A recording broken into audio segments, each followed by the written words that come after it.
विषय छिटो गरेर भन्छु, सुन्नुहोस्। पहिलो, दानियल दिनमा 3 पल्ट प्रार्थना गर्दथ्यो। दानियल के गर्दथ्यो?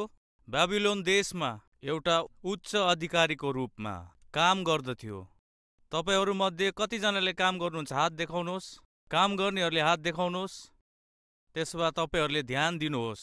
आफ्नो काममा तपाईको उच्च अनि उत्तम स्थितिमा आउनु छ भने दानियल जस्तै तपाईलाई निश्चय 3 चोटी प्रार्थना गर्नुपर्छ। बिहान उठ्ने बित्तिकै परमेश्वरसँग दिनको सुरुवात गर्नुहोस्। तपाई ओछ्यानबाट उठ्ने बित्तिकै तुरन्तै गरिहाल्नुपर्छ। अगाडि नै परमेश्वर, तपाईको दिनको सुरुवात नै परमेश्वरबाट नै सुरु हुनुपर्छ। तपाईको घरको काम, पकाउने काम परमेश्वरबाट नै सुरु हुनुपर्छ। तपाईको काम अनि व्यवसाय परमेश्वरबाट नै सुरु हुनुपर्छ। दिनमा 3 पल्ट, बिहान, दिउँसो 10 मिनट। कार्यस्थानमा खाजा त खानुहुन्छ हैन? एकछिनको लागि आँखा बन्द गरेर परमेश्वरको सहायता माग्नुहोस्। जहीँ पनि हुनुहुन्छ एकैछिन 10 मिनट प्रभुसँग बात गर्नुहोस्। बेलुकी पख अनि घर आएपछि प्रभुसँग बात गर्नुहोस्, प्रार्थना गर्नुहोस्।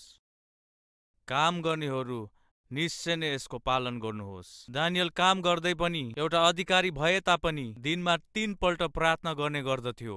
उत्तम स्थितिमा पुग्न गयो। राजाहरू बदल्यो तर दानियलको स्थान तर बदलिएन।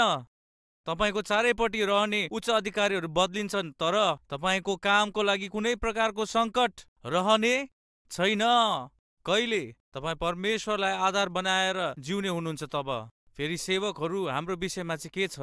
राइट, प्रभु येशू यस संसारमा सेवा गर्दाखेरि के गर्नुहुन्थ्यो? उनी बिहानी नै उठेर एकान्त स्थानमा गएर एक्लै अनि अँध्यारो हुँदा नै प्रार्थना गर्नु हुँदथ्यो। सेवा गर्नेहरू हामी निश्चय बिहानै उठेर प्रार्थना गर्नु हाम्रो सेवाको लागि, मण्डलीको लागि, परिवारको लागि अति नै आवश्यक छ। उनी साँझ परेपछि जैतुन पहाडमा गएर प्रार्थनामा बिताउनुहुन्थ्यो। राति सेवा गर्नेहरू हामी प्रार्थनामा बिताउन आशिषमय हुनेछ। तब परिवारको के हाल छ? काम गर्ने दानियल 3 पल्ट प्रार्थना गर्यो। सेवा गर्ने प्रभु येशू बिहान अनि बेलुका प्रार्थना गर्नुहुन्थ्यो। परिवारमा बस्नुहुने लोग्ने अनि स्वास्नी, आमा अनि बुबा, तब हाम्रो विषयमा चाहिँ के छ? अयुबलाई हामी सम्झना गर्छौं। अयुब के गर्दथ्यो? अयुबको किताब पहिलो अध्याय, अयुबको पुस्तक पहिलो अध्याय 5 पद। अनि यसो हुन्थ्यो, उनीहरूको भोजका दिनहरूले एक चक्कर लगाएपछि अयुबले बोलाइ पठाउँथे, उनीहरूलाई पवित्र गर्थे र एका बिहानै उठेर तिनीहरूको सबैको संख्या अनुसार होम बलिहरू चढाउँथे। किनकि अयुबले भन्ने गर्थे, सायद मेरा छोराहरूले पाप गरे होलान् र आफ्नो हृदयमा परमेश्वरलाई सरापेका होलान्। अयुबले सधैँ यस्तै गर्थे। परिवार, तपाईहरुमध्ये कतिजना आमा बुबा हुनुहुन्छ? हात देखाउनुहोस्। आमा बुबा हात देखाउनुहोस्। तब सुन्नुहोस्, अयुब एउटा बाउ थियो, एउटा जिम्मेवार बाउ, जिम्मेवार बाउ, जिम्मेवार आमा। के गर्नुपर्ने हो बाइबलमा छ। अयुबले के गरेको थियो? बिहानै उठेर आफ्नो सबै छोरा छोरीहरूको लागि परमेश्वरको उपस्थितिमा प्रार्थना गर्दथ्यो। उहाँले प्रार्थना के गर्नुभयो थाहा छ? उहाँको नानीहरू पापपट्टि नजाओस्, पापमा नपरोस्, शैतानको परीक्षामा, शैतानको उहिलेको पापहरूमा नफसेर। अयुबको नानीहरूको चारैपट्टि अयुबको प्रार्थना बार जस्तै रहँदथ्यो। यो विषय अब हामी बाइबलमा हेरौं। राइट, 10औं पद। के तपाईले उसको वरिपरि, उसको घरको वरिपरि चारैतिरबाट बार हालिदिनु भएको छैन र? बार। अयुबले आफ्नो परिवारको चारैपट्टि बार लगाउँदथ्यो। के को बार? प्रार्थनाको बार। नानीहरू दुष्टको हातमा नजाओस्, दुष्ट नानीहरूको छेउमा नआओस् भनेर। शैतानको दुष्टता, समस्या उनको नानीलाई छुन सकोस् भनेर अयुबले के गर्यो? बिहानै उठेर नानीहरूको चारैपट्टि बार लगाउँदथ्यो। कोही छ यस्तो बाउहरू? उद्धार पाउनु भएको छ, साँचो मसीह स्त्री पुरुष हुनुहुन्छ तपाईँ? त्यसो भए बिहानै उठेर तपाईँको घरको चारैपट्टि के लगाउनु हो? बार लगाउनु हो। जिम्मेवारी आमा हुनुहुन्छ भने, जिम्मेवारी बाउ हुनुहुन्छ भने तपाईको नानीहरूको चारैपट्टि बिहानै उठेर बार लगाउनु पर्छ। हाय, हामीहरू मध्ये कति आमा बाउ प्रार्थना गर्ने समयमा प्रार्थना गरेनौ, यसै कारण नानीहरूको चारैपट्टि बार लगाउनु पर्ने थियो, तब बार लगाउनु भएन। यसै कारण तपाईको छोराले तपाईलाई नबताइकिन बिहा गर्यो, तपाईको छोरी नबताइकिन कसैसँग भाग्यो, गइहाल्यो। आज तपाईँ रुनु हुँदैछ। तपाईको छोरा मात्न थालेको छ, तपाईको छोरी बिना पढाइ लिखाइ, त्यो केटालाई म माया गर्छु, म त्यो केटासँग बिहा गर्छु भन्दैछ। किन तपाईको परिवारमा यस्तो असामाजिक परिस्थितिहरूले जग्गा बनाइरहेको छ? कारण थाहा छ? तपाईको नानीहरूको चारैपट्टि बार लगाउने बेलामा बार लगाउनु भएन। शैतान तपाईको नानीहरूलाई उठाएर नलैजाओस् अनि त्यसको सम्पत्ति नहोस्। तपाईँ एउटा आमा अनि बाबाको तपाईँले जिम्मेवारी बिर्सिनु भएको छ। आफ्नो नानीहरूको चारैपट्टि बार लगाउनु लापरवाही बन्नु भएको छ। तपाईँको खुसी, तपाईँको सम्पन्नता, आनन्द, तपाईँको स्वार्थ, तपाईँको सन्तुष्टि, यो सबैको पछि रहनु भयो, तर तपाईँको नानीहरूको चारैपट्टि बार लगाउने जिम्मेवारी लापरवाही गर्नुभएको छ। यसै कारण आज तपाईँको नानीहरू बिग्रेको छ, गिरेको छ, बर्बाद भएको छ। सत्य थाहा गर्नुहोस्। तब आमा बाबा के गर्नुपर्ने हो? अयुबको अनुसरण गर्नुपर्छ। अयुब जस्तै जिउनु पर्छ। अयुबले के गर्यो? आफ्नो नानीहरूको वरिपरि प्रार्थनाको बार लगायो। शैतानले छुन सकेन। देख्यौ शैतान, मेरो अयुबलाई देखेको छ क्यौ? के प्रभु, उसको घरको चारैपट्टि बार लगाएको छौ। छुनु नै साह्रो छ, टच गर्नु नै साह्रो छ, उनको छेउमा जानै सक्दैन, बार लगाएर राख्नु भएको छ। यस, शैतानले नानीलाई छुन पाएन, कारण बार। बिहान उठ्ने बित्तिकै परिवारको चारैपट्टि, नानीहरूको चारैपट्टि बार लगाउनु प्रभुले मलाई सिकाउनु भएको छ। नानीहरू स्कुल जानुभन्दा अगाडि, दिन सुरु गर्नुभन्दा अगाडि निश्चित रूपमा दुवैजनाको लागि म प्रार्थना गर्दछु। जतै पनि बसौँ, जुनै पनि जग्गा म जाउँ, निश्चय बिहानै फोन गर्छु, आफ्नो नानीहरूको चारैपट्टि बार लगाउँछु, परिवारको चारैपट्टि बार लगाउँदछु। मेरो जीवनमा परमेश्वरले सिकाउनु भएको पाठ हो। बाउ, आमा, नानीहरूको चारैपट्टि रातिको पहिलो पहरमा नै बार लगाउनुहोस्। उनीहरू ठुलो भएर बिग्रिसकेर, हात जल्लिसकेर, उनीहरूको जीवन बिग्रिसकेको बाद तब प्रभु, मेरो छोरा किन यस्तो भयो, मेरो छोरीको जीवन किन यस्तो भयो, तब रुँदाखेरि परमेश्वरले तपाईँलाई देखेर छी भन्नुहुन्छ। आमा, तपाईँलाई जुन बेला रुनु थियो, रुनु भएन। आफ्नो नानीहरूको चारैपट्टि बार लगाउने बेलामा बार लगाउनु भएन। अब जीवनभरि रुइरहनु भएको छ, के फाइदा? साँचो विश्वासी हुनुहुन्छ के तपाईँ? क्षमा पाउनु भएको छ? त्यसो भए तपाईँले आफ्नो जीवन येशूसँग सुरु गर्नुपर्छ। तपाईँको दिनलाई येशूसँगै सुरु गर्नुपर्छ। तपाईँको सेवा येशूसँग नै सुरु गर्नुपर्छ। अयुबले आफ्नो परिवारलाई प्रार्थनाले सुरु गर्यो। दानियल आफ्नो काम प्रार्थनाबाटै सुरु गर्यो। यीशुले आफ्नो सेवा प्रार्थनाबाट नै सुरु गर्नुभयो। त्यसो भए भाइ अनि बहिनी, तपाईको अनि मेरो जीवन प्रार्थनाबाटै सुरु हुनुपर्नेछ। आज मलाई एउटा वचन दिनुहोस्। बिहानी नै उठिहाल्नुहुन्छ अनि अँध्यारो हुँदा नै उठिहाल्नुहुन्छ। उठेर प्रार्थनाबाट नै हाम्रो काम, घरको काम, सेवाको काम, व्यवसायको काम दिनमा सुरु गर्नेछौँ, प्रभुबाटै सुरु गर्नेछौँ भन्नेहरू हात देखाउनुहोस्। प्रभुबाट नै सुरु गर्नेछौँ, प्रभुबाट नै अन्त गर्नेछौँ। तपाईँको जीवन धन्य हुनेछ। तपाईँको परिवार बनाइनेछ। तपाईँको नानीहरूको भविष्य असल भविष्यको रूपमा बदलिन लागेको छ। पहिलो, उद्धार पाएको, क्षमा पाएको प्रार्थना गर्ने मान्छे रहनेछ। दोस्रो, वचनलाई ध्यान दिन्दछ। तपाईँ कम्तीमा पनि हरेक दिन 4 अध्याय पढ्नुहोस्। बिहान 3 अध्याय, बेलुकी 1 अध्याय, या बिहानी 1 अध्याय, राति 3 अध्याय निश्चय नै पढ्नु पर्यो। मैले बाइबललाई 26 दिनमै पढी सिद्ध्याएँ। हाम्रो मण्डलीमा चुनौती दियौँ, 26 दिनमै बाइबल पढ्यो भनेपछि 21 दिनमै पढिसक्यो, 15 दिनमै पढी सिद्ध्यायो, 10 दिनमै पढी सिद्ध्यायो। आज क्याल्भरी टेम्पलमा 5.5 दिनमै बाइबल पढिसक्नेहरू छ। थाहा छ तपाईँलाई? बाइबललाई पुरा पढिसक्नु हो भने 72 घण्टा लाग्दछ। त्यसको अर्थ थाहा छ? तपाईँ साँच्चै नै हरेक दिन 2 वा 3 घण्टा पढे भने 1 महिनामै बाइबल पुरा पढिसक्नुहुन्छ। तपाईँलाई यो कुरा थाहा छ? एउटा बुढो मान्छे मेरोमा आएर, भाइ महिनामा 1 पल्ट पढ्दैछु बाइबल भाइ, सालमा 12 पल्ट पढ्दैछु भाइ भन्यो। कसरी पढ्दैछौ सोद्धाखेरि घुँडा टेकेर नै पढ्दैछु भाइ। उनी विश्वासी नै होइन। हाम्रो क्याल्भरी टेम्पलमा आएर विश्वासी भेट्यो। महिनामा बाइबल 1 पल्ट पुरा प्रकारले पढेर 12 पल्ट बाइबललाई पुरा पढिसक्नुभयो। त्यसको बाद मलाई एउटा कुरा थाहा लाग्यो कि उनी आफ्नो समयलाई पुरा गरेर सिधा स्वर्गमा जानुभयो। भाइ अनि बहिनी हो, एउटा समान व्यक्ति नै घुँडामा आएर महिनामा 1 पल्ट बाइबल पढेर सालमा 12 पल्ट बाइबल पढ्ने मान्छे हाम्रो क्याल्भरी टेम्पलमा छ। फेरि जो हामी सेवक छौँ, हामीलाई चुनौती छैन के?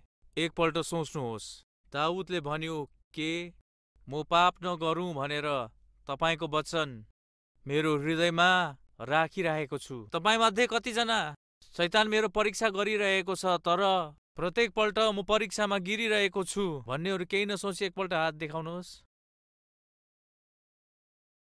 सुन्नुहोस्, 35 सालदेखि परमेश्वरसँग हिँडिरहेको छु। हरेक दिन शैतान मलाई परीक्षामा हाल्दछ। हर दिन परीक्षामा हाल्छ। भाइ अनि बहिनी हो, हामी परीक्षामा नपरोस् भनेर प्रभु यीशु मसीहले बताउनु भएको उपाय के हो? सधैँ नै प्रार्थना गर्नु। यो पहिलो हो। दोस्रो, विश्वास गर्ने रोटीले मात्र होइन, तर परमेश्वरको मुखबाट निक्लेको हरेक वचनको द्वारा जीवित रहनेछ। तपाईँ र म पाप बिना जीवन जिउनु छ भने परमेश्वरको वचन हृदयमा लुकाएर राख्नुपर्छ। भन्यो भने तपाईँको हृदय वचनले भर्नुपर्छ। एउटा मत्थु बस्दथ्यो, रक्सीको दास भएको थियो। अद्भुत रूपमा उसलाई बचाइएपछि उसले रक्सीलाई छोड्यो। 1 पल्ट जाँदै गर्दा उसलाई एकदमै तिर्खा लाग्यो। तिर्खा लागिरहेको बेलामा त्यहाँ बार अनि रेस्टुरेन्ट त्यहाँ देख्यो। तब त्यहाँ केही थिएन। यो बार अनि रेस्टुरेन्टमा यसो पानी पाइन्छ कि वाटर बोतल छ यहाँ भन्ने बित्तिकै उसलाई भन्यो, यहाँ पानी होइन, ब्रान्डीको बोतल छ, चाहिन्छ? होइन, मलाई ब्रान्डीको बोतल चाहिँदैन, पानीको बोतल छ भने दिनुहोस्। छैन। जसरी वो बारभित्र पस्यो, त्यहाँको पुरा गन्धले उसलाई जू गरेर बोलाइरहेको थियो। उसको दाँतले उसलाई जू गरेर बोलाइरहेको थियो। परीक्षामा परिहाल्यो। त्यहाँ देख्ने बित्तिकै, एउटा बोतल किन्ने बित्तिकै अर्को बोतल फ्री। अरे रे रे रे रे, यो अवसर त त्यति बेला थिएन, भर्खरै आएको। अर्कोपट्टि छ, एउटा पेक लिने बित्तिकै अर्को पेक फ्रीमा पाउने। परीक्षालाई उसले सहनु सकेन। ठिकै छ भनेर ऊ त्यहाँ चुपचाप बस्यो। त्यसबीच के गर्नु? 1 पेक लगाउनेसँग अर्को पेक फ्री। के गर्नुपर्ने हो? ठिक छ। त्यति नै बेला एउटा कुनामा हेर्दाखेरि चाहिँ त्यहाँ एउटा ग्लास महीको चाहिँ 10 रुपियाँ थियो। छिट्टो गयो, 1 ग्लास मही दिनुहोस् भन्यो, पिहाल्यो। अझै 1 ग्लास मही दिनुहोस्, पिहाल्यो। अझै 1 ग्लास मही दिनुहोस् भन्यो, त्यो पनि पिहाल्यो। कति ग्लास उसले पिहाल्यो? 3 ग्लास उसले पिहाल्यो। अब उसको पेट अहिले केले भरियो? महीले भरिएको छ। पिएर त्यहाँ बसिहाल्यो। अनि त्यही बीच 3 जना मतवालीहरू थिए। उनीहरूले 3 बोतल ल्याए। चुपो लागेर बसिरहेको बेला, भाइ तिमी पनि हामीसँग 1 बोतल पक्रिहाल भन्यो। बोतल अगाडि राखिदियो। किन, के सोचेको? पैसा दिनुपर्छ भनेर? तिमीलाई दिनु जरुरत छैन, हामी नै दिन्छौँ। वाह, मत्थुहरूलाई पनि यति साह्रो माया।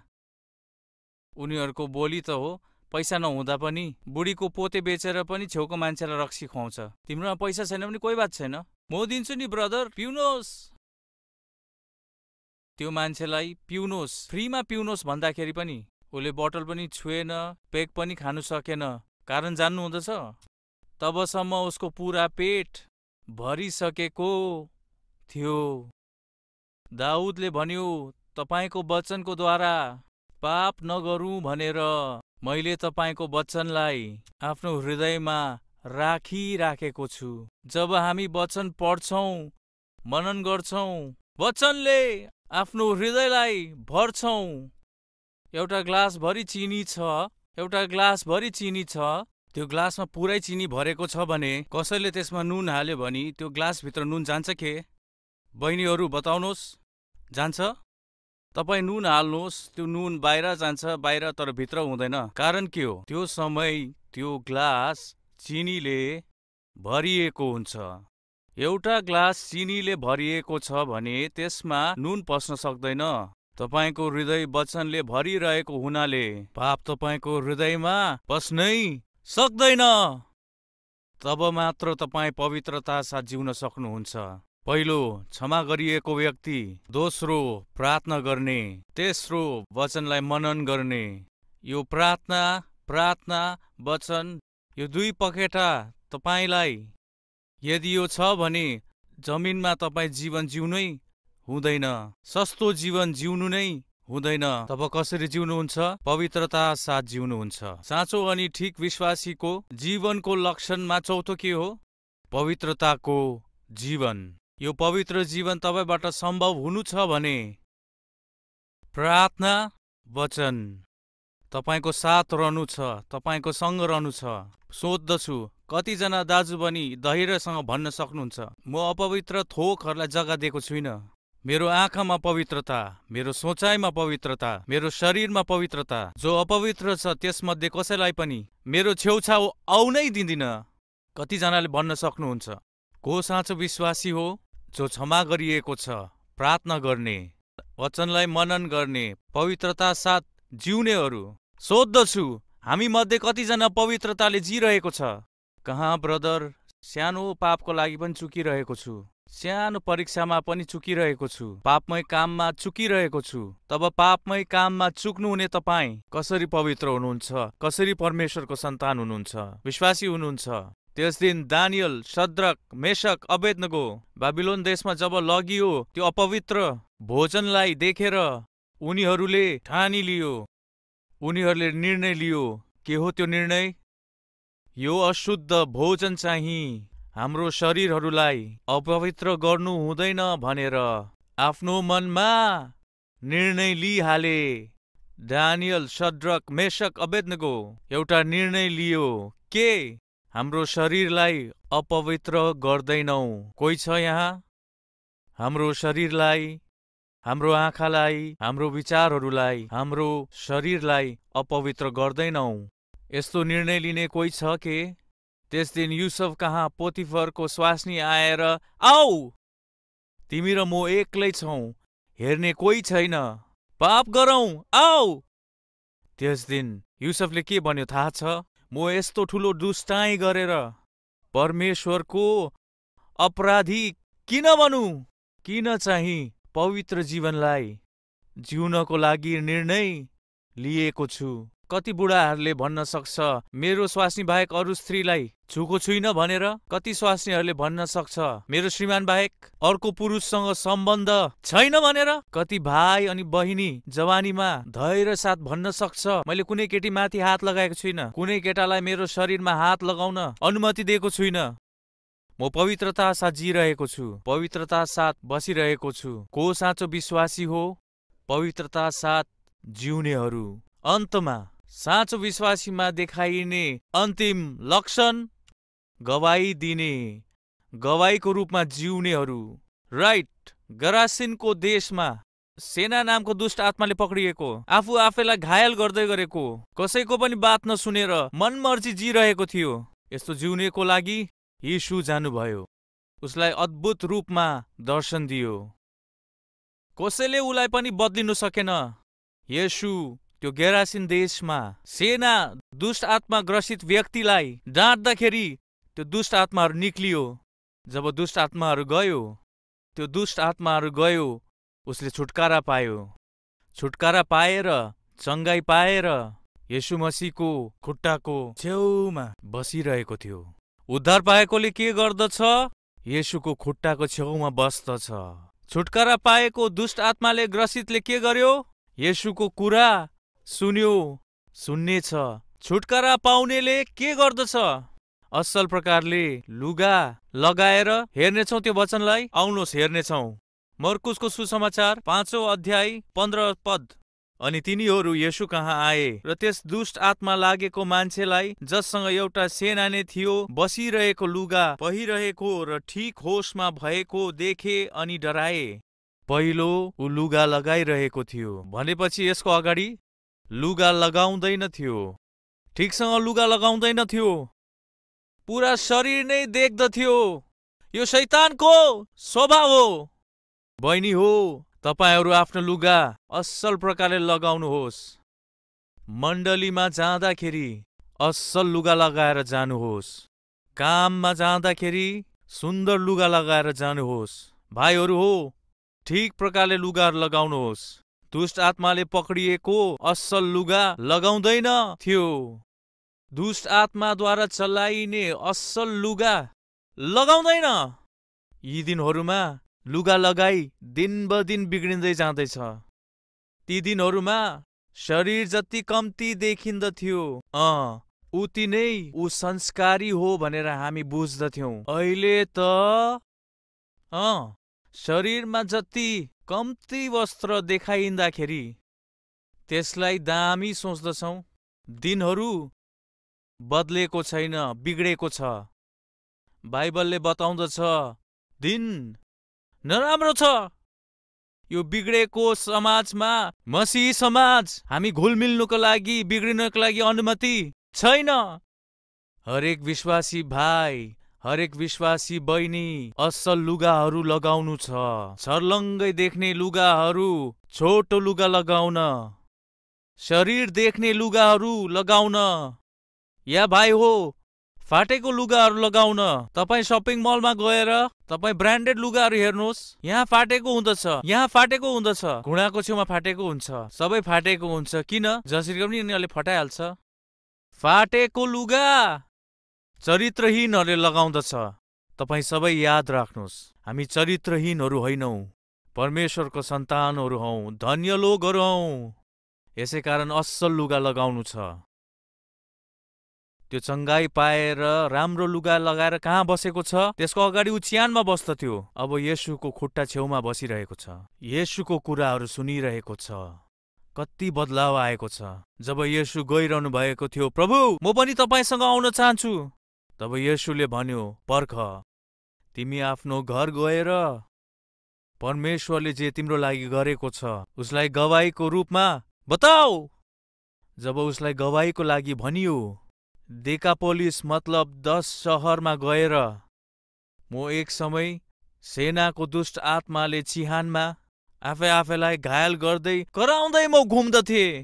येशूले मलाई बदलिनु भयो। 10 सहरमा गवाई दिए, 10 सहरमा प्रभुको विषयमा सबैलाई प्रचार गरे। यदि तपाईँ साँचो विश्वासी हुनुहुन्छ, तपाईँ क्षमा पाउनु भएको छ भने, परमेश्वरको उपस्थितिलाई प्रेम गर्नुहुन्छ भने, वचन मनन गर्ने हुनुहुन्छ भने, पवित्र जीवन जिउनुहुन्छ भने, प्रभुको गवाई भएर जिउनुहोस्।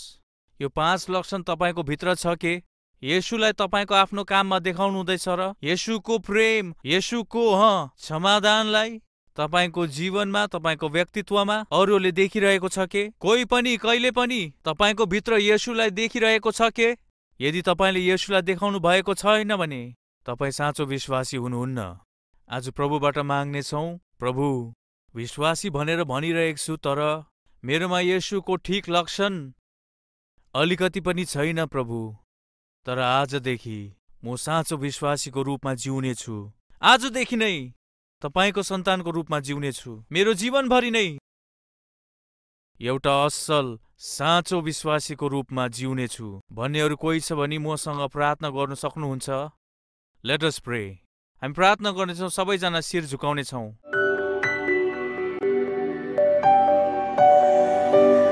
प्रभु मलाई क्षमा गर्नुहोस्। मैले गरेको मेरो हरेक पापलाई क्षमा गर्नुहोस्। अबदेखि पवित्रता साथ जीवन जिउनेछु। अपवित्रतालाई स्थान नदिएर एउटा पवित्र जीवनलाई जिउनेछु। त्यति मात्र होइन, जबसम्म जिउनेछु तपाईँको गवाई भएर जिउनेछु। यस्तो जिउनलाई, तपाईँको शक्तिलाई पवित्रतालाई, पवित्र आत्माको शक्तिलाई मलाई अनुग्रह गर्नुहोस् साँचो अनि ठिक विश्वासीको समान अबदेखि जिउनको लागि हामीलाई दिनुहोस् भनेर येशूको नाममा माग्दछौँ पिता, आमेन। प्रभुमा अत्यन्त प्रियजनहरू, तपाईहरू सबैलाई प्रभु येशू मसीहको नाममा सालोम। कल्भरी आवाज यस टिभी कार्यक्रमबाट हरेक दिन वचन सुनेर आत्मिक जीवनमा बलियो हुनुभएकोमा यहाँहरूलाई धन्यवाद। यी अद्भुत सन्देशहरूद्वारा धेरैजना बिग्रेका मानिसहरू पवित्र जीवन जिइरहेका छन्, नाश हुन लागेका धेरै परिवारहरू बनिरहेका छन्, गैर जिम्मेवार बनेर घुमी हिँड्ने बेकट मानिस सुध्रिरहेका छन्। यस्ता धेरैजनाको जीवनलाई ठिक गर्ने, परिवारलाई बनाउने यस परमेश्वरको वचनलाई लाखौं मानिसहरूसम्म पुर्याउने प्रक्रियामा तपाईको सहायता चाहन्छु। आज यस कार्यक्रमलाई हेरेर आफ्नो आत्मिक जीवनलाई बढाउँदै हुनुहुन्छ भने यसको पछाडि कसै न कसैको त्याग र समर्पणता छ। यो कार्यक्रम कुनै पनि सित्तैमा टिभीमा प्रसारण हुँदैनन्। केही न केही रकम नतिरिकन यस कार्यक्रम टिभीमा प्रसारण गर्न असम्भव छ। जसले प्रभुको नाममा प्रार्थना गर्छ उसले उद्धार पाउँछ। यस प्रकारले हरेकले उद्धार पाउनु हो भने प्रार्थना गर्नु पर्दछ। यदि प्रार्थना गर्नु हो भने विश्वास गर्नु पर्दछ। विश्वास गर्नु हो भने सुन्नु पर्दछ। सुन्नु हो भने प्रचार गर्नु पर्दछ। प्रचार गर्नु हो भने कसै न कसैलाई प्रोत्साहित गर्नु पर्दछ। यही त रोमीहरूलाई लेखेको पत्रमा 10 अध्यायको 11, 13, 14, 15 पदले बताउँदछ। यदि यी दिनहरूमा सेवाको पवित्र सन्देशहरूको प्रचार गर्ने हो भने तपाईँ जस्तो मानिसहरूले प्रेम तथा प्रोत्साहन पूर्वक यस सेवकाईलाई अगाडि लैजानुपर्छ। यस सेवकाईद्वारा, यस वचनद्वारा बलियो हुनुभएका, शान्ति पाउनु भएको तपाईँ कृपया अगाडि आएर कमसे कम एउटा कार्यक्रमको लागि सहायता गर्नु भएमा लाखौं मानिसहरूसम्म यस सामर्थ्य सुसमाचार पुर्याउन सकिन्छ। आउनुहोस्, जीवनलाई सुधार्ने यो सन्देश धेरै मानिसहरूले सुन्न सकोस्, विश्वास गर्न सकोस्, उनीहरूको जीवन सुध्रिन सकोस्। तपाईको तर्फबाट सहायताको अपेक्षा गर्दै यस सेवकाईलाई माया गरेर प्रोत्साहित गर्ने तपाईहरू सबैलाई मेरो हृदयदेखि धन्यवाद। हाम्रो ठेगाना Calvary, post box number 30, Kukatpally, Hyderabad 72।